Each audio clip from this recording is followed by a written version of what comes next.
Meski di tengah pandemi COVID-19, Dinas Kebudayaan Kota Palembang tetap melestarikan tradisi dan kuliner khas Palembang. Bersama budayawan dan sahabat cagar budaya, melakukan sosialisasi tradisi dan kuliner khas Palembang melalui virtual atau daring di Museum Sultan Mahmud Badarudin II. Dengan mengangkat tema Lebaran Palembang, membahas Lebaran orang Palembang menyebutnya Hari Raya. Biasanya salat Idul Fitri, orang Palembang sembayang atau sholat Hari Raya.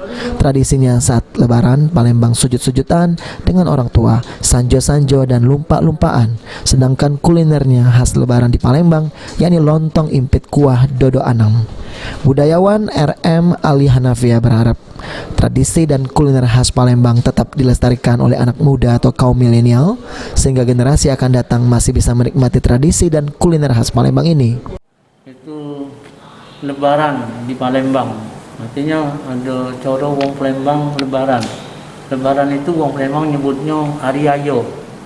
Jadi kalau sholatnya bukan sholat Id, wong Palembang nyebutnya tuh semayang Hari Ayo. Itu ya.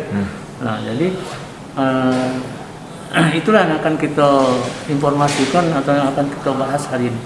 Itu mohon saya misalnya generasi muda ini supaya mereka lebih galak lagi belajar, lebih galak bertanya, tapi mari bertanya itu di narasumber yang memang pacak dipertanggungjawabkan ilmuannya. Oke. Hari ini kita virtual sama siapa aja, Pak? Ada komunitas sahabat cagar budaya hari ini. Ada yang dari artinya regional, dari lokal, misalnya ada yang dari luar kota juga, termasuk Jakarta dan lain sebagainya. Berarti luar kota juga, Pak? Iya.